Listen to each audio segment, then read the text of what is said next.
Muito boa tarde, meus caros. Para mim é uma alegria enorme participar dessa Semana do Calouro. É a segunda oportunidade que eu tenho de cumprimentar o Centro Acadêmico, na pessoa do Felipe, cumprimentar toda a organização do evento, os voluntários, aqueles que participam dessa expressão de companheirismo, de solidariedade, de amizade, de boas-vindas. A universidade, de fato, é uma comunidade de pessoas que se associam na Idade Média para buscar o conhecimento em torno de alguns mestres, em torno de professores. Então, a universidade surge na Idade Média com duas funções. Uma universidade, uma universalidade de alunos e uma universalidade ou uma unidade de assuntos. Universitas personarum e Universitas Studiorum. Então, são pessoas juntas estudando as mesmas coisas. Então, é muito bom que os veteranos acolham os calouros, e eu também os acolho com muita alegria, com muita afetividade, porque acho que eu venho todo dia para cá, 3 anos. Então, esse lugar, a extensão da minha casa, é o lugar onde eu me sinto mais à vontade, e acho que esse clima envolvente de companheirismo, de amizade, dos próprios alunos prepararem uma semana de forma independente, não autônoma, mas independente do instituto, da faculdade, do programa de pós-graduação, denota uma grande virtude dessa gestão, por assim dizer, do centro acadêmico, que eu tanto apoio, que é formada por tantos ex-alunos e amigos, e que me deram, portanto, a oportunidade de compartilhar com vocês e apresentar a vocês, num primeiro momento, o que, a meu ver, é a universidade. Então, o tema geral da minha palestra é o que eu entendo ser a universidade, mas não de uma forma teórica ou especulativa ou filosófica, já que eu me ocupo predominantemente com a filosofia, mas de uma forma bem prática. Eu quero mostrar para vocês como é possível viver intensamente a universidade, não só como aluno passivo que reproduz uma matéria no dia da prova e estuda na véspera e tira xerox do caderno da aluna mais brilhante, que foi exatamente aquela que copiou tudo que o professor disse e que resenhou o livro, que por sua vez é uma compilação apostilada dos artigos da lei. Né? Eu acho que a universidade é muito mais do que isso, e tem que ser muito mais do que isso, e pode ser muito mais do que isso. Então, nós precisamos de uma verdadeira conversão acadêmica. E por isso eu fiquei contente quando eu fui convidado, porque esse sermão eu sempre dou em todas as primeiras aulas das minhas disciplinas, dos meus cursos. Muito obrigado. E, bem, eu tenho só uma turma na graduação, porque eu me ocupo também com a pesquisa acadêmica, e que bom que eu posso apresentar essa perspectiva para todos todos os calouros que estão presentes aqui, que é exatamente sobre as atividades da pesquisa acadêmica e da monitoria na graduação, né?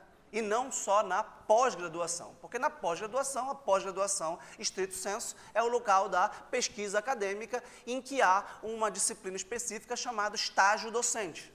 Então, todo pesquisador de pós-graduação, ele é um proto-professor e já é um estagiário docente, ele já vai, de alguma forma, monitorar o professor, o seu orientador, né? Mas eu vou me referir a essa pesquisa no âmbito da graduação, em que vocês já podem se inserir. Eu também, ainda nesse nível introdutório, de cumprimentar o CADEL, de apresentar a palestra, eu também digo que, como coordenador do portal Dialético, apoio essa iniciativa e registro a minha satisfação em também com o meu projeto Dialético participar desta Semana do Calouro. Muito bem.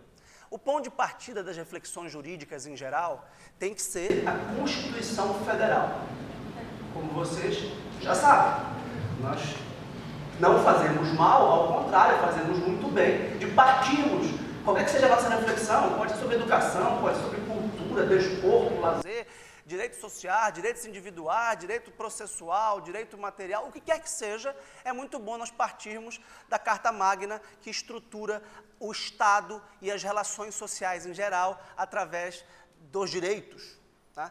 Então, o que diz a Constituição Federal sobre o direito à educação superior e sobre a regulação estatal da educação superior? Bem, diz muitas coisas, não é uma palestra sobre isso, esse é um tema que também me interessa, mas diz basicamente que a universidade ou o ensino superior é pautado no vínculo indissolúvel ou indissociável entre ensino, pesquisa e extensão. Vocês vão escutar, e já estão escutando, com uma espécie de mantra ou ladainha, dependendo da preferência religiosa, para fazer a analogia,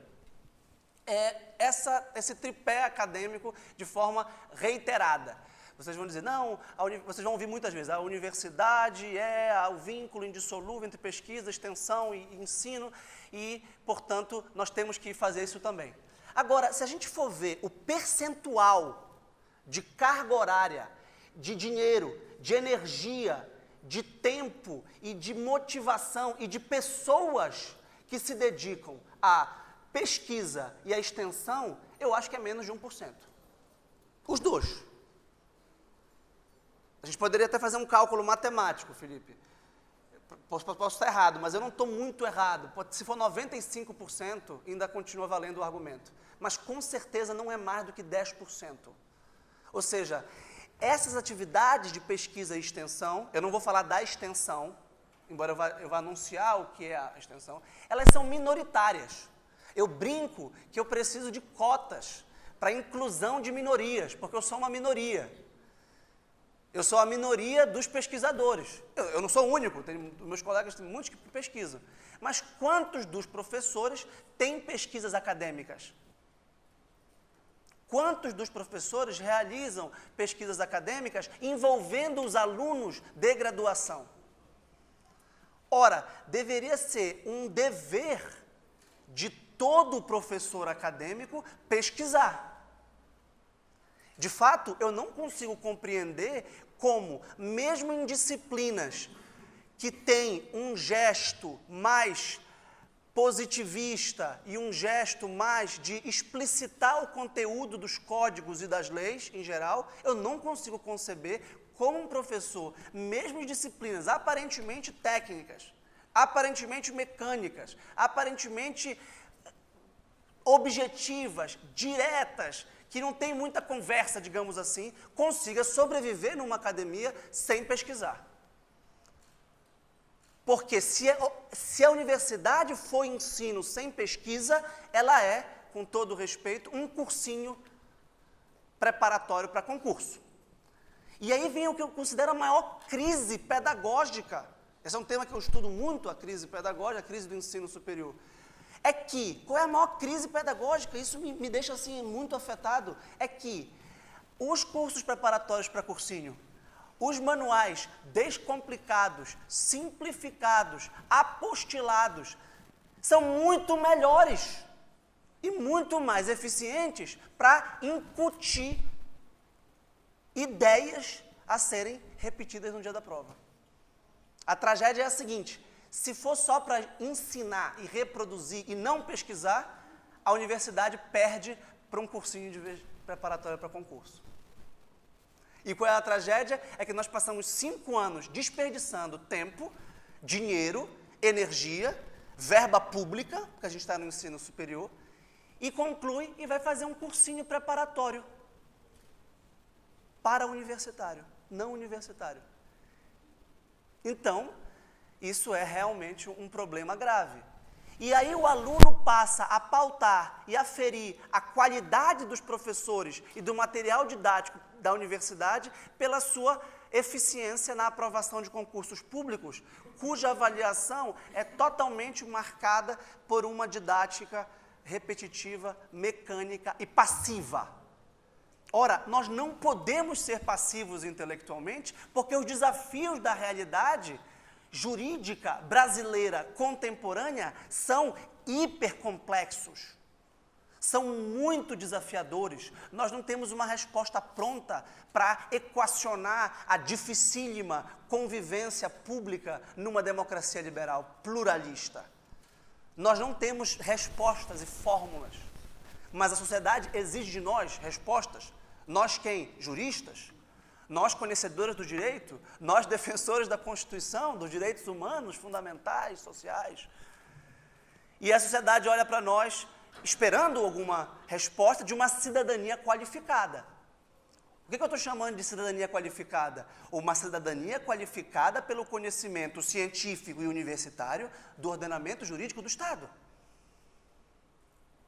Então, a gente precisa, de fato, recuperar, se é que já tivemos, ou inventar uma nova era em que a pesquisa esteja no cotidiano da universidade, em que a pesquisa esteja na prática diária e que todos os alunos, de algum modo, vislumbrem pelo menos a possibilidade de pesquisar ou a necessidade de pesquisar. A vocação universitária é uma vocação para a pesquisa acadêmica. Por quê? A gente precisa definir o que é a universidade. E eu tenho uma definição a propor. Vocês podem aceitá-la ou não. Eu diria que a universidade é o local de reprodução e produção do conhecimento científico. Para complementar essa definição, a gente pode dizer é o local de reprodução, ensino, produção, pesquisa do conhecimento científico e a sua posterior expansão ou extensão à sociedade a que pertence. Extensão. Pronto. É uma definição constitucional da universidade. Tá? Ora, reproduzir conhecimento científico é o ensino. Agora, a universidade, sendo um colegião, sendo uma escolona, uma grande escola, que simplesmente passa para os alunos o conteúdo de forma mais ou menos didática, é subestimar o que a universidade pode ser. Porque esse processo de ensinar não é um processo passivo. E eu exorto todos os meus alunos e todos os que agora me escutam a não serem ovelhinhas. Nas salas de aula, vocês não são mais colegiais, secundaristas. Vocês não são mais alunos do ensino médio. E qual é a grande diferença? A grande diferença é que agora vocês são ativos, proativos, que vocês devem questionar, claro, com todo respeito com os professores de vocês. Eu não estou pregando nenhum tipo de, eu não estou propondo nenhum tipo de insurreição estudantil longe de mim. Eu acho que isso normalmente é muito eficaz para os objetivos a que se presta. Mas intelectualmente vigilantes e intelectualmente críticos, de modo a provocar os professores de vocês, com todo respeito, repito, a irem além, irem às águas mais profundas do conhecimento que estão propagando. Porque o conhecimento científico se caracteriza pela sua dimensão de profundidade e de rigor. E como a gente alcança profundidade e rigor intelectual? Lendo. Portanto, a alma da universidade é a biblioteca. E se tem alguma coisa que o centro acadêmico precisa reivindicar, não é a única coisa, claro, mas se tem uma coisa importante que a gente precisa fazer é ter acesso bibliográfico. Então, sempre cobrem dos professores de vocês, sempre procurem dos professores de vocês referências bibliográficas. E o que é a pesquisa acadêmica? A pesquisa acadêmica é basicamente uma articulação bibliográfica. É uma conjunção de leituras sobre um tema ou sobre temas correlatos. E aí você começa a dialogar com os autores. Como é que você consegue criticar um autor? Você entra numa aula de direito penal, fala, muito bom dia, está aqui o livro que a gente vai usar do direito penal. O nome do autor é A. Ou X. Bem, como é que eu vou criticar o autor X? Eu queria o autor Y, por favor. Depois eu queria o autor Z. Depois eu queria o autor W. Quando eu tiver 4 autores de direito penal, eu já posso começar a brincar. Mas antes de 4, acho que não dá. Quando você perceber que há alguns consensos fundamentais numa miríade de dissensos, você começa a entrar no jogo dialético de crítica das teses. E você pergunta ao professor, o senhor está interpretando esse artigo do Código Penal, pelo visto, na linha do autor X, que me parece uma possibilidade muito razoável. E se nós pensássemos a partir do autor Y? E com isso vocês vão estimulando os professores a realmente entrar na pesquisa e aprofundar os temas. Vejam que eu estou dizendo que a pesquisa, olha só, eu estou dizendo que todo o aluno, em todas as disciplinas, não só pode, como deve, pesquisar. Nem que seja para a prova. O que eu estou chamando de pesquisar? Pegar um conjunto de bibliografia e verificar a sua coesão e a sua possibilidade de formular um pensamento ou uma ideia sobre um tema. É claro que parece utópico pesquisar tudo de tudo em um direito. Claro que você vai ter uma preferência, você vai ter uma predileção, você pode gostar de direito público, você pode gostar de direito privado, você pode gostar da parte mais jurisdicional do direito, a parte mais prática do direito, você pode gostar da parte mais acadêmica, mais filosófica, mais teórica do direito. Tudo bem. Todo professor deveria ser, pelo menos, um orientador de uma bibliografia básica. De uma bibliografia inicial a ser logo superada, nos primeiros meses. Então, o hábito de leitura tem que ser um hábito arraigado na vida do universitário. O Brasil ocupa os piores índices mundiais no campo da educação, em todos os níveis, como vocês sabem, entre outros motivos, pelo fato de que o brasileiro, em geral, e o estudante em particular, não lê. Não lendo, ele não sabe escrever, ele não sabe falar, ele não sabe pensar. Claro, e buscar ler livros bons, livros clássicos, livros referenciais, e não a sistematização, a esquematização reducionista, pautada em formulações vagas, em formulações baratas e simplificadoras. Então, isso, quando você vai começar? Agora, na primeira disciplina, eleja um tema para começar a pesquisa. E faz professores todos dispostos a começar. Algumas pessoas passam um artigo acadêmico logo nas primeiras disciplinas, o que já é uma espécie de introdução à pesquisa, né? O que é uma coisa muito boa. E dá para levar a sério. E aí você precisa de interlocutores. Então, a primeira interlocução, o primeiro amigo, o primeiro companheiro do pesquisador é o livro. Não dá para fazer pesquisa sem livro, sem referência bibliográfica.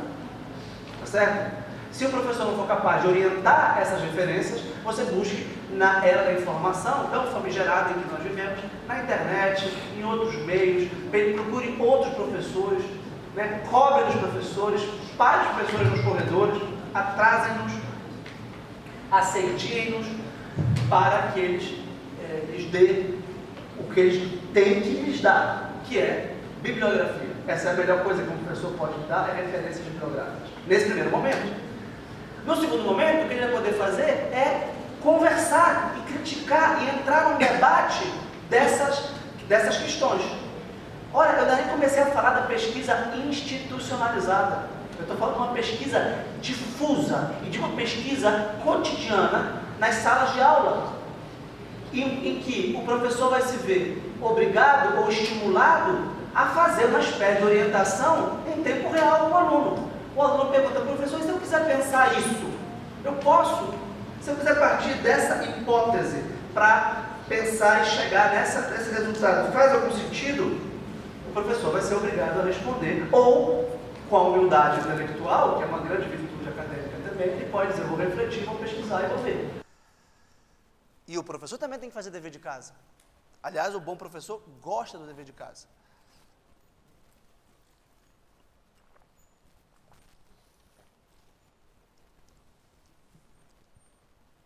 Isso quer dizer que os alunos, muito embora num nível inferior, porque ainda não concluíram a etapa da graduação, e normalmente o professor tem até mestrado ou ou doutorado, o aluno vai começar a não só reproduzir o conhecimento, mas também a produzi-lo. Nesse primeiro momento, num nível muito baixo, num nível muito raso, não tem problema. Uma jornada de 1000 dias começa com o primeiro passo, diz um antigo provérbio chinês. Agora ninguém dá o primeiro passo, porque fala que a estrada é muito longa, né? E 1000 dias são muitos dias para caminhar, mas você tem que dar o primeiro passo. E eu digo que esse primeiro passo é na sala de aula.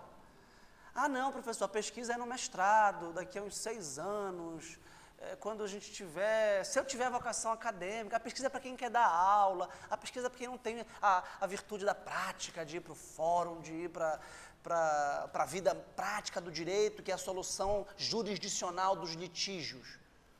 Ora, o direito não é só isso, porque a solução jurisdicional dos litígios depende da compreensão hermenêutica que se tem do direito. Sem entrar na discussão teórica se a doutrina é ou não fonte do direito, ela é prescrita essa discussão, porque hermeneuticamente a interpretação das leis num contexto pós-constitucional e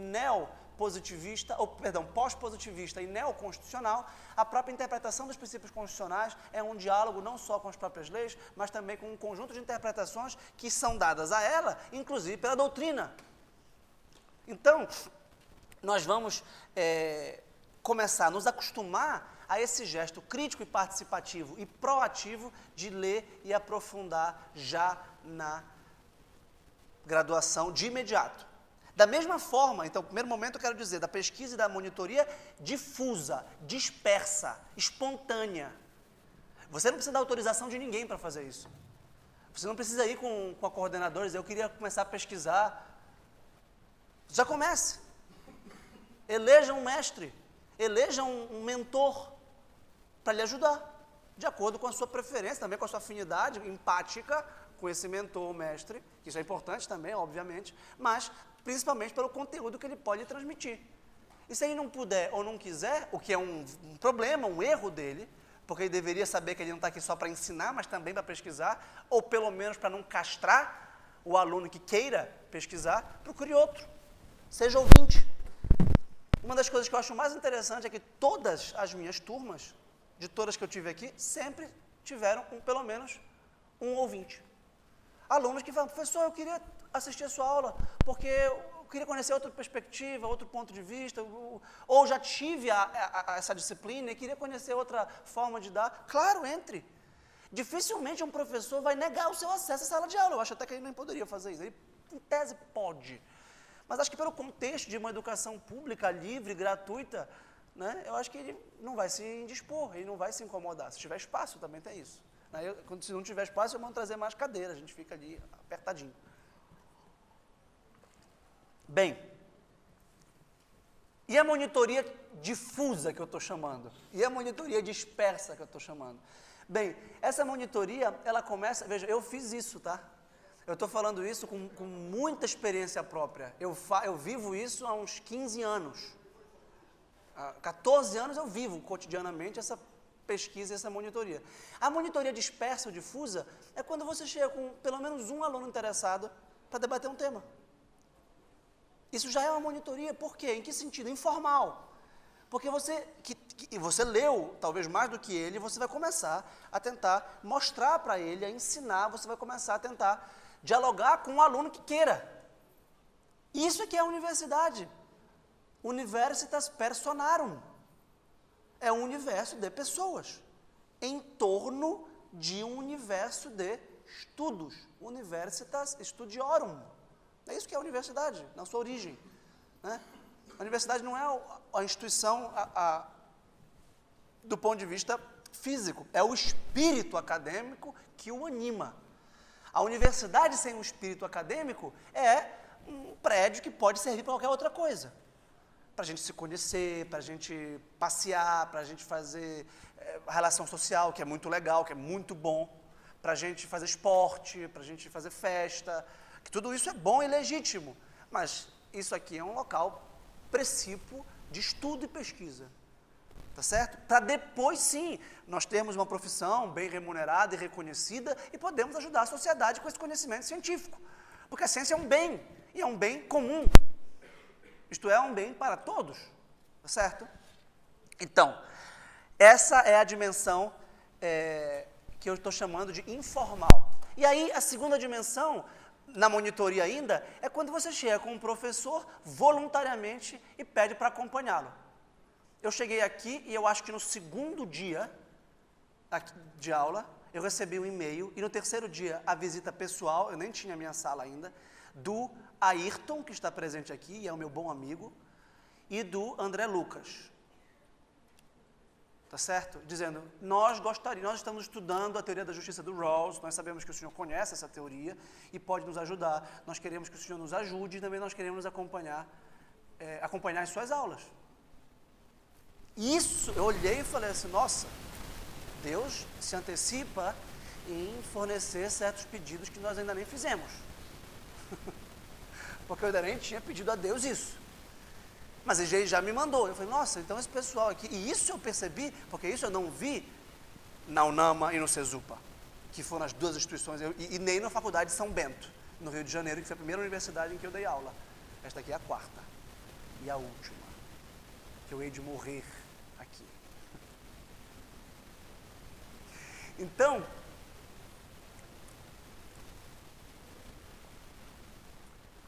logo, e o Ayrton está aqui de prova, se formou ali, acho que uns 7, no primeiro semestre. Alunos engajados, interessados, fazendo isso, pesquisa e monitoria informal. E o que eu fiz? Eu lhes passei texto, eu lhes designei um conteúdo para expor, eu lhes solicitei a me acompanhar nas turmas de pós-graduação, eu os convidei para cursos e palestras fora da universidade, que hoje as minhas atividades fora da universidade e também as universitárias estão todas concentradas no portal dialético, que na época não tinha. E isso sim, se vocês forem conversar com a Ayrton hoje, depois de 3 anos, vocês vão ver, claro, por mérito de outros professores e por mérito dele, mas como foi fecundo, e está sendo fecundo, todo esse tempo. Porque depois, eu vou passar para a segunda parte da palestra, ele se tornou, de fato, um monitor remunerado, formalizado pela ProEG, mediante um concurso público que eu fiz. Então, essas atividades, primeira coisa, não podem depender de possibilidades formais e institucionais. Por quê? Porque se vocês ficarem esperando um edital de monitoria ou um edital de pesquisa, pode ser que ele nunca apareça. E vocês vão dizer, puxa, não pesquisei, não teve pesquisa, que pena, não fiz monitoria, porque não teve edital de monitoria. Aí, puxa, aí a gente fica num derrotismo e se lamentando e fala, não, vocês façam a universidade. Olha, todos nós aqui, eu não conheço alguém autoritário, nós todos somos democráticos.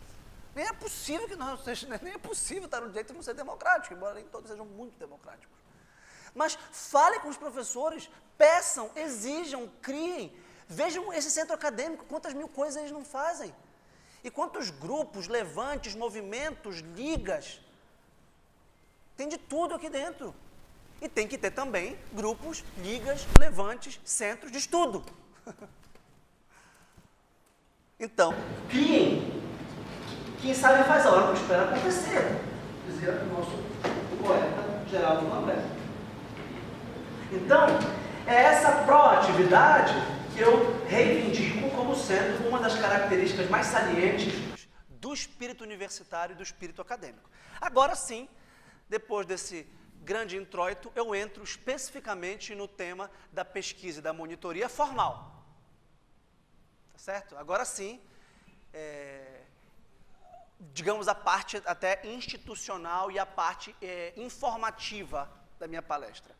Muito bem, como você sabe, a organização universitária se dá centralizando na reitoria, que se descentraliza ou que se desconcentra, para usar o termo preciso do direito administrativo, em pró-reitorias, cada qual incumbida por uma função universitária específica. Então nós temos, em primeiro lugar, a PROPESP, que é a pró-reitoria de pesquisa. Ora, essa pró-reitoria de pesquisa, por exemplo, organiza toda a verba que vai para os programas de pós-graduação. Então, aqui nós temos um programa de pós-graduação, o PPGD, Programa de Pós-Graduação em Direito, onde eu estou também lotado, onde eu também trabalho. Ora, a pós-graduação, como vocês sabem, ela é estrito sensu, que é a pós-graduação de pesquisa acadêmica no âmbito do mestrado e doutorado, e também pós-doutorado, embora o pós-doutorado não seja uma pesquisa diferenciada, e não é um terceiro andar, o pós-doutorado. o pós-doutorado não é um terceiro nível. O último nível é doutor. Quando você chegar no doutorado, parabéns, você está no topo. Não tem mais para onde subir. Você pode ter 1000 pós-doutorados. Você continua sendo doutor. Simplesmente isso, é o topo. E a pós-graduação, lato sensu, que é a pós-graduação normalmente profissionalizante, normalmente é a especialização, com uma finalidade mais profissional e não acadêmica. Ora, a Propesp não só organiza, fornece meios para a pesquisa acadêmica na pós-graduação, mas também na graduação. É isso que eu queria falar, pesquisa na graduação. Tá? Veja, tem gente que nem sabe disso que eu estou dizendo, tá?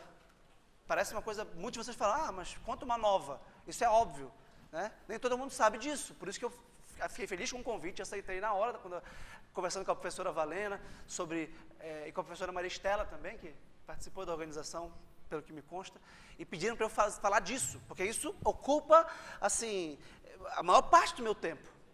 Eu tenho muito mais orientação de pesquisadores do que aula. Hoje eu acabo de sair de uma orientação com a Ana Vitória, que fez todo esse caminho que eu disse. E que provavelmente, muito provavelmente, vai ser formalizada, seja pela Propesp, seja pela Proeg. Porque tem plena vocação acadêmica e já realiza isso, como eu estou dizendo, involuntariamente. E aí de nós, se estivéssemos esperando chegar o edital, que pode não chegar. Ora, por acaso, agora, neste exato momento, está aberto o edital da Propesp, o edital PIBIC, que é exatamente o programa de bolsas para iniciação científica da graduação. Então, essa bolsa PIBIC remunera o discente com uma bolsa, não é uma bolsa, é uma pochete. Né? Não cabem os livros nessa bolsa, então é uma pochetezinha simbólica. Isso eu acho uma pena.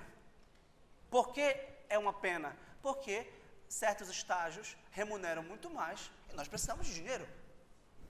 Claro, nós precisamos profissionalizar a pesquisa, dignificá-la com dinheiro também, porque afinal de contas ela gasta tempo, ela gasta energia e ela tem que ser remunerada, porque ela tem um mérito específico. Então, o que é essa pesquisa formalizada? Bem, essa pesquisa formalizada funciona como? O professor tem um projeto de pesquisa seu. Agora, como eu disse no começo, ninguém pesquisa sozinho. Eu preciso de interlocutores e de apoios. Eu preciso de pares no nível horizontal e pares no nível vertical, ou seja, acima de mim e abaixo de mim. Quem estiver acima de mim vai me ensinar, quem vai me... Então, vem aqui o professor Barzotto, sou inclusive meu amigo, ele está acima de mim. Né? E eu fiz como um aluno faz comigo. Eu fui orientado, eu perguntei, eu testei hipótese, eu falei, professor, claro que eu não sou mais um iniciante. Certo? E no final, acho que o Barzotto até brincou depois, falou, para com isso, tu sabe mais do que eu, tenho mais do que te ensinar. Claro que tem. Então, ele está acima de mim, com mais experiência, com 5 livros publicados, com pós-doutorado, com viagem internacional. Eu vou lá, o professor Barzotto me ajuda. Eu vou chegar com o professor Maués, que está muito acima de mim, em direito constitucional, e vou dizer, me ajude, eu quero pesquisar esse tema. E agora tem alguém abaixo de mim. O Saulo está do meu lado, meu amigo e colega de pesquisa, com quem eu debato, com quem eu converso, com quem eu dialogo. O André Coelho, o Sandro, são meus interlocutores do meu lado. Tá certo? E tem gente abaixo de mim. Então, a pesquisa, normalmente, ela se dá com um grupo de pesquisa. Então, quando você, como aluno, integra um projeto de pesquisa do seu professor, você vai ter o seu projeto de pesquisa, associado ao projeto de pesquisa dele. Então, olha, o Alan também está aqui, é pesquisador de 2 mandatos. 2 mandatos. Eu tenho um projeto de pesquisa, o Alan tem o dele associado ao meu. Ah, ele concorda com tudo que eu penso? Ele é um ventríloco que repete tudo que eu penso? Não, claro que não. Ele tem a pesquisa dele, eu oriento, eu ajudo. Agora, ele encontra livros que inclusive eu não tenho, ele lê livros que eu inclusive não li, ele discorda, ele vai além. Então, puxa, eu preciso muito do Alan, da Ana, do Ayrton, do Portela. Eu preciso, porque imagina, eu não estou mais só, eu tenho aqui uma milícia intelectual para me ajudar nesse objetivo que é exatamente entender mais e melhor. Aprofundar verticalmente e expandir horizontalmente a pesquisa. Então, o PIBIC é um projeto que o professor ganha, e aí vem uma lógica que por um lado é boa, por um lado é nefasta. Porque se você produz, quanto mais você produz, mais você ganha. E se você não produzir, você não ganha. E qual é o problema? O problema é que o professor que está começando, que ainda não produziu, porque não tem um grupo, porque não tem uma pesquisa sedimentada, às vezes nunca começa a ganhar. Né? Então, isso, eu vejo aqui um problema que é uma lógica, por um lado, que incentiva a meritocracia do professor pesquisar, porque o professor pesquisando, ele vai ganhar a bolsa, e quanto mais ele tiver bolsa, mais ele vai ter pesquisadores, mais ele vai ter pesquisa, e mais ele vai produzir, porque a produção passa a ser conjunta também. Por exemplo, a gente vai publicar artigos juntos, porque essa é a lógica da pesquisa, né? Só para vocês terem uma ideia, com o meu mestrando eu já escrevi mais de 10 artigos. Mais de 10 artigos em 2 anos. Eu não escreveria 5 artigos em 2 anos. Ele não escreveria 5 artigos em 2 anos. Mas nós juntos escrevemos 10 artigos. Nesse caso é bem poético, assim, a união faz a força. Quando Aristóteles fala na Ética Nicômaco que a soma, que a amizade é uma equação em que separados os indivíduos não alcançam jamais o que alcançariam juntos, e que juntos eles são uma espécie de entidade una, que é muito maior do que a soma individual das partes. Isso vale para a pesquisa. O que nós alcançamos juntos com a pesquisa é muito mais do que nós alcançaríamos sozinhos. Então, fiquem atentos, porque quando o professor ganha essa bolsa PIBIC, ele nomeia diretamente quem ele quiser. Só que eu, quando ganhei a primeira bolsa, eu sempre defendi que essa bolsa, sendo verba pública, pelo princípio da impessoalidade da administração pública, inscrito no artigo 37 da Constituição, eu defendo que deve haver um processo minimamente licitatório de seleção desses alunos. Portanto, um edital, não é obrigatório isso, tá? Se eu fosse reitor, eu daria uma pró-reitor, eu daria essa ideia. Tá certo? De que o edital PIBIC previsse uma seleção pública mínima para escolha. Bem, eu faço isso já há 3 anos, eu sei que o Saulo faz isso, o professor Neymar não, e eu tenho a impressão que muitos outros fazem isso. Porque senão, isso não vai oportunizar outros alunos que eu não conheço, que porventura não queiram pesquisar comigo. Eu vou ficar com o meu plano. Não, isso aí não é universitário, porque o universitário é aberto para quem queira. Tá certo? Já que um dos pressupostos é a identidade intelectual e acadêmica com a pesquisa que o professor desenvolve. Agora, como é que você vai saber quem gostaria de pesquisar com você se você não publica para todos os possíveis interessados uma vaga de iniciação científica, por exemplo? Tá? E aí, essa iniciação científica, ela dura de 8 a 10 meses, podendo ser prorrogada a 12 meses, e você vai ter um cronograma de atividades de pesquisa. Isso é muito importante, e isso eu acho que vocês podem se acostumar. A pesquisa, por mais superficial que seja, ela nunca vai se dar em uma semana. Ela nunca vai se dar em um mês. Você tem que ter uma virtude específica para pesquisar. Perseverança. Eu tenho o desafio de entender a crise da representação democrática no Brasil. Então, eu conversei muito lá no Brasil. Eu quero entender esse negócio. A gente tem uma dificuldade aqui. Olha, vamos lá, vamos pegar aqui 5 a 6 obras. Qual vai ser a linha? Vai ser sociologia política, vai ser teoria política, vai ser no campo do direito constitucional, vai ser no campo do direito eleitoral? Qual vai ser a grande área que você quer pesquisar esse problema da representação política, da crise da representação político-partidária no Brasil, por exemplo? Aí você vai escolher uma grande área. Pode ser no campo da ética, pode ser no campo da política, que são âmbitos em que eu, por exemplo, poderia ajudar. Pode ser no campo mais específico do direito constitucional. O professor Luiz Alberto, o professor Maurés, Ronald, talvez. Pode ser no campo mais sociológico e político, no sentido dos movimentos sociais. Tá certo? E aí você vai escolher uma área. E aí você vai... Porque o que a gente quer, muitas vezes, é respostas. dogmáticas. Vejam, a sociedade democrática, ela convive de forma mais ou menos pacífica e harmônica com a diferença. Então, o princípio do pluralismo político inscrito no 5º inciso do 1º artigo da Constituição é algo extraordinário, porque nós podemos divergir, nós podemos discordar, e há um bom e salutar relativismo democrático em nome do respeito e da tolerância ao diferente. Ora, isso na sociedade. Na universidade, essa diferença de opinião tem que ser crivada pela necessidade científica de fundamentação das nossas propostas e ideias. E você não pode ter medo de crítica. E a primeira coisa que você tem que fazer, quando começar a preparar o seu cronograma de pesquisa e a sua bibliografia, é buscar pelo menos 2 autores opostos. É buscar a crítica. O meu caso, só para dar um exemplo, eu pesquiso um filósofo de renome mundial chamado John Finnis.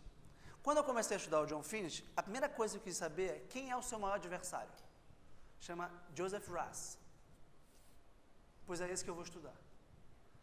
Porque senão eu vou ter a tendência de me finizar, de me adequar e aderir tanto ao Finnis, que eu vou perder de vista toda a complexa, embora o Finnis seja um autor muito dialógico, que esteja dialogando com muitos autores, o que é uma virtude dele particular, eu não vou conseguir.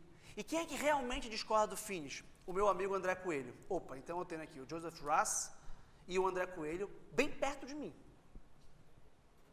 Por quê? Porque senão é uma pesquisa universitária. Senão é credo ideológico ou religioso. Estão entendendo? Aí você quer buscar um autor que concorde com você. Isso não é pesquisa universitária. Não, eu já sei que a resposta é essa, eu quero só vir para justificar. Bem, então você não está querendo pesquisar, né? Você quer apenas um argumento retórico. Você quer, na verdade, uma meia autoridade. A meia autoridade não é pesquisa científica. Então, a lógica do cronograma de pesquisa é basicamente partir de uma hipótese e vislumbrar um ponto de chegada e verificar metodologicamente se esse percurso é válido. Como assim esse percurso é válido? Eu não posso afirmar no campo da pesquisa uma verdade dogmática e absoluta no campo das ciências humanas. Ah, mas então tudo é relativo, né? Relativismo total, cada um pesquisa o que quiser e faz o que quiser. Não. Claro que não. Primeiro, não é relativo porque você vai ter que verificar a validade lógica ou epistemológica da sua pesquisa. Isto é, saber se das premissas se inferem as conclusões. Se você não está dizendo que a metade é maior do que o todo. Ou se você não chegou à conclusão que o Brasil, no fundo, a Constituição brasileira, no fundo, é um regime ditatorial que impede direitos. Isso você não vai ter como concluir, porque isso é absolutamente inválido. Muito obrigado pela água. Então, segundo lugar, você vai expor ao seu professor e ao orientador e ao seu respectivo grupo de pesquisa, se é que ele tem, ele deveria tê-lo, um ou mais grupos de pesquisa. Tem professores com 2, 3 grupos de pesquisa. E tem professores com um grupo de pesquisa com vários grupos de estudo. Tem professores que têm 70 pesquisadores vinculados nas grandes universidades do país. Né? É isso que a gente tem que mirar. Imagina se a gente tiver uma pesquisa com 70 pessoas. Meu amigo, aí a pesquisa vai crescer. Aí sim. Porque vai ter muita gente lendo, muita gente debatendo, grupos e pessoas, incentivo e publicação e congressos, entendeu? Aí sim. É isso que a gente tem que almejar. Grupos de pesquisa com grupo de estudo, tá certo? E provavelmente, depois dessa leitura, dessa orientação, você vai produzir um artigo científico, muito provavelmente. Esse artigo científico, inclusive, já pode valer como seu trabalho de conclusão de curso. Tem gente no primeiro ano que tem um trabalho de conclusão de curso. Isso por acaso aconteceu comigo. Quando eu entrei no CESUP, para ter direito o primeiro, e eu acho que foi o único concurso de monografia jurídica. eu me interessei pela ideia. Eu fiz a monografia. Primeiro ano. Quando acabou o curso, eu apresentei a monografia como um trabalho de conclusão de curso e a coordenação aceitou. Isso é uma coisa muito boa, porque isso já também foi um tempo e pouca energia. Eu acredito também que quando se formaliza a bolsa PIBIC com os bolsistas remunerados, os professores normalmente aceitam 1 ou 2 a mais voluntários. O professor Saulo acabou de lançar semana passada o seu edital de monitoria voluntária. Está aberto esse edital. No campo da teoria normativa do direito que ele pesquisa. O professor Saulo é um excelente pesquisador, né? que passou um tempinho breve na Alemanha, assim, 7 anos. E a Alemanha, não precisa dizer, né? É a capital intelectual da filosofia desde o século XVIII, desde Kant. Né? Então, imagina a experiência de pesquisa que um professor como esse pode lhes dar. Último ponto da minha fala, e depois, claro, estou aberto à nossa conversa, ao nosso debate, que é a monitoria institucionalizada pela PROEG.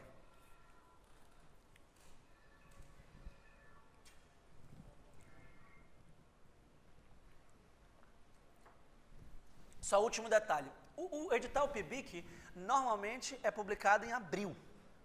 E, mais uma vez, a mesma coisa aconteceu com o professor Saulo, agora o edital PIBIC está aberto. Ou seja, vocês que não são passivos, podem muito bem entrar no site da Propesp, baixar o edital, ou mandá-lo por WhatsApp, ou Facebook, ou e-mail, o que quiser, para o próprio professor, pedindo, professor, por favor, eu quero pesquisar, escreva o seu projeto no PIBIC. Porque quem vai ganhar é o aluno, não é o professor. O professor não ganha nada, não é remunerado por isso, nem poderia nesses termos. Tá? Já o edital da PROEG de monitoria, ele costuma ser lançado em maio. Eu estou esperando esse edital, ansiosamente, inclusive, porque acho que tenho candidatos e candidatas muito talentosos e que merecem essa vaga ou essas vagas de monitoria. Como é que funciona a monitoria? A meu ver, a monitoria é uma pesquisa também, embora seja uma pesquisa mais voltada à protodocência, à pré-docência. No meu grupo, nos meus amigos que fazem isso comigo, não tem muita distinção. Um pesquisador é um monitor é um pesquisador. Eu peço uma coisa, eu peço para os dois. Por quê? Como é que você vai ensinar alguma coisa que você não pesquisou? No nível universitário, preparar a aula não é assim, decorar um par de coisas e dar aula. É pesquisar para dar aula, é estudar para dar aula.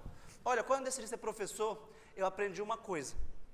Eu aprendi isso aqui de um santo chamado São José Maria Escrivá. Ele diz assim, uma aula vale quanto vale a sua preparação. Se uma preparação for tosca, a aula é tosca. Se a preparação for engajada, apaixonada, aprofundada, dedicada, a aula vai ser igualmente engajada, apaixonada, dedicada e motivada. Tá certo? Então, isso é importante porque um professor em sala de aula, ele pode galvanizar os alunos, ele pode energizá-los, ele pode motivá-los, ele pode encorajá-los, e o monitor também. É muito legal quando acabam as minhas aulas e muitas pessoas me procuram e muitas pessoas procuram o monitor.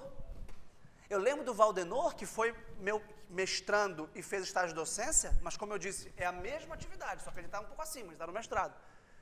Ele falou assim, eu falei, no final ele estava assim cansado, ele tinha praticamente passado a noite em vigília, é como se fosse CVV, só que em vez de ser aquelas pessoas que querem se suicidar, aquelas pessoas que querem a orientação para a prova.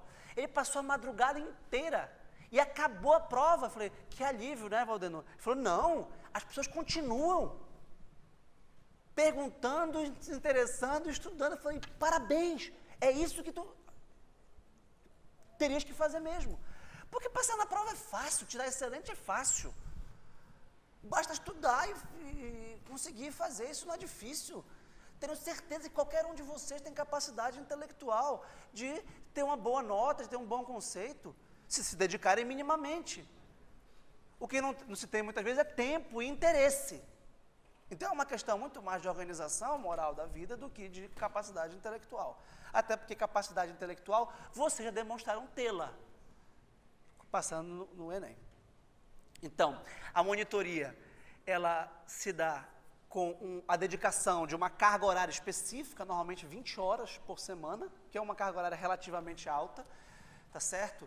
De acompanhamento do professor em sala de aula, então você vai assistir o curso junto com o professor e você vai ter designação de expor determinados assuntos, acompanhado do professor, é claro, não existe monitor, não pode substituir o professor, isso é uma das cláusulas importantes do edital de monitoria, e vai também realizar uma pesquisa e vai também ajudar o professor na pesquisa, e vai ter ideias, e vai criar material didático, e vai conversar com os alunos, diz, olha pessoal, esse tema aqui não está no programa, mas quem quer debater esse assunto aqui? Pode ter um. A minha experiência é que tem 10, 15. Olha, o primeiro grupo de estudo que eu criei, na primeira disciplina ética jurídica, o Ayrton estava presente com certeza absoluta, o Alan também. Não sei se vocês lembram, a gente veio para esse auditório aqui, tinha 115 pessoas. 115, eu lembro muito bem disso. É muita gente, claro que eu não dei conta, claro que não foi muito para frente. Ficaram poucos, ficaram 10, 15, né? Mas o interesse intelectual e acadêmico, quando bem despertado, pode produzir muitos frutos.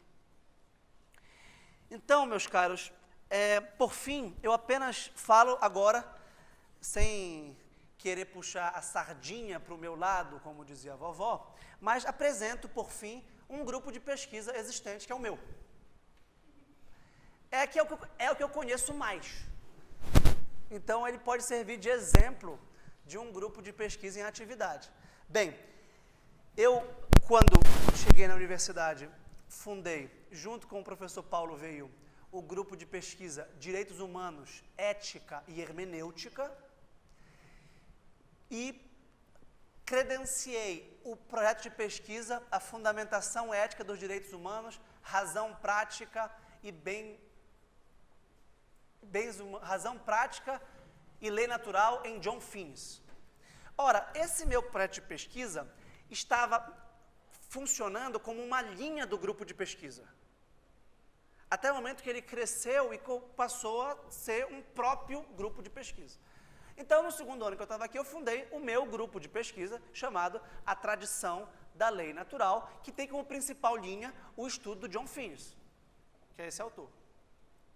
Ora, estávamos muito bem, tínhamos aqui 3, 4, 5, todos os monitores e os bolsistas de iniciação científica, remunerados ou voluntários, assim como os monitores remunerados e voluntários, compunhamos esse grupo. Eu passei a chamar a atenção dessa linha de pesquisa, que é a Lei Natural, que é uma das linhas de pesquisa que mais cresce no mundo hoje em dia, a meu ver, como uma resposta coerente aos problemas e aos dilemas do positivismo jurídico. Eu passei a despertar e chamar a atenção de outros professores e de pesquisadores em nível de mestrado ou doutorado. O que aconteceu é que, de algum modo, nós conseguimos amadurecer essa linha e hoje essa linha tem 7 grupos de estudo. Perdão, esse grupo de pesquisa tem 7 linhas, isto é, 7 grupos de estudo. E eu passei a ser apenas o coordenador geral.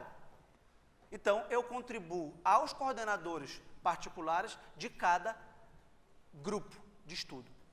Para vocês terem uma ideia como funciona um grupo de pesquisa. Cada uma dessas linhas ou desses grupos de estudo tem um coordenador que, junto com o coordenador geral, que sou eu, delineia um plano bibliográfico de leituras. A gente fez uma estimativa de um cronograma trimestral, tá certo?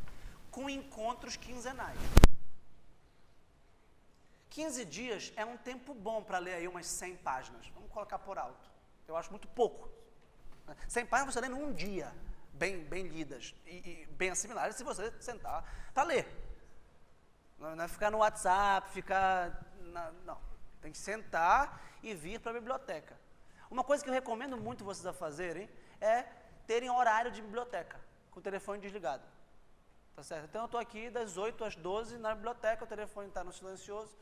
Tem gente que põe o telefone sobre o livro e tenta ler através do telefone, como se ele fosse transparente. E qualquer manifestação do telefone, que é cerca de 5 por segundo, dispersa. Realmente aí você vai achar 100 páginas, muita página para 15 dias. Bem, 100 páginas por 15 dias, vocês acham muito pouco? Razoável, acho médio, pouco. Médio para pouco, tá? Eu tenho um amigo, o José Cláudio, que é professor da pós. Ele fez um cálculo matemático muito engraçado. Ele fez um cálculo. Ele diz que um aluno de pós tem que ler 450 páginas por semana. Ele fez um cálculo lá, não sei como, não lembro como ele fez esse cálculo. 450 páginas por semana de pós. Né? Aí é bastante páginas, porque aí é um livro por semana. Né? Então, esse grupo se reúne para debater o texto. E o coordenador do grupo de estudo designa um aluno para expor um texto, para ele ler com mais atenção. Mas esse aluno vai ser sabatinado porque todos lemos o texto, todos leram o texto, lemos se tiver. Então, esses estudos, vejam só, são 6 encontros em 3 meses. E aí cada um dos membros do grupo de estudo vai marcar uma reunião com o coordenador setorial, com o coordenador desse grupo, para demonstrar um interesse, para aprofundar um tema, para pedir leitura paralela. E, por exemplo, quando o aluno for expor o seu texto, que todos vão ler, ele pode e deve pedir ao coordenador textos paralelos para aprofundar. Por exemplo, se o texto designado for o capítulo 2 de um livro, e o capítulo tiver 4 livros, eu tenho para mim que o livro tem que ser lido todo. Tá certo? Você não deve ler só o capítulo 2 do livro, o capítulo 4 do livro. Né? O ideal é ler o livro todo. Bem, independente se você consegue fazer isso com todos os livros, tá? Isso é muito bom, em geral, ler todo o livro. Tá? Capa a capa. Gênesis, Apocalipse. Todo o livro. Tá? Você ganha uma articulação muito maior, e quando você for expor o capítulo 2, você vai expô-lo com 1, com 3, com 4, com 5, de forma articulada. Esses grupos se reúnem a cada 15 dias, mas o grupão, isto é, a soma dos membros dos 7 grupos de estudo, se reúnem com o coordenador geral, que sou eu, uma vez por mês, para uma grande plenária, em que os coordenadores terão a palavra para dizer o que cada um pesquisou e não deixou de pesquisar, e os coordenadores gerais podem indicar oradores, digamos assim, ou expositores dos seus grupos. E aí vejam só, eu vou ler aqui o nome dos grupos e eu quero que vocês tentem imaginar o que seria se vocês conseguissem individualmente dar conta de todos esses temas em 3 meses. E o que acontece é que se nós formos bem-sucedidos, depois de 3 meses, o grupo como um todo conquista uma bibliografia aprofundada e a compartilha, vira um patrimônio comum. Então, tudo na tradição da lei natural, que é uma dessas correntes principais da filosofia do direito atual. Só para me apresentar, não sei se ele leu as disciplinas que eu leciono, eu me ocupo, sobretudo, com a filosofia prática, né? Filosofia moral, política e jurídica. E, portanto, a base de todos esses grupos é a filosofia. Primeiro grupo, filosofia e teoria do direito natural, coordenada pelo Elden, que acabou o mestrado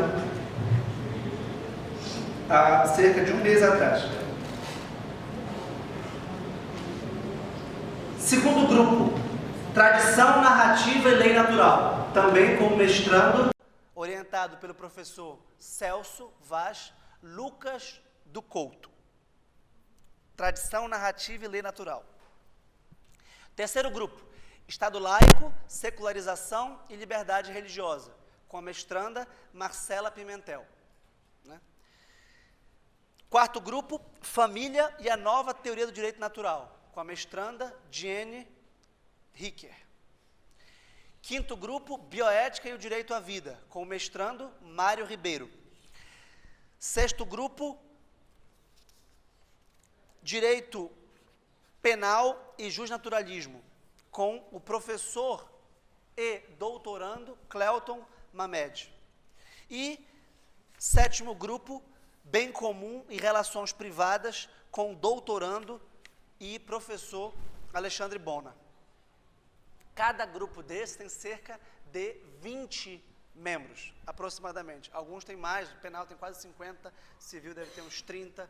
E quando nós formos nos reunir na plenária, né, com toda essa multidão, quantas perguntas, quantas questões, quantos horizontes novos serão abertos? Todos temos a ganhar e todos temos a contribuir. Eu acho que a pesquisa e a monitoria realiza a verdadeira vocação da universidade. Muito obrigado.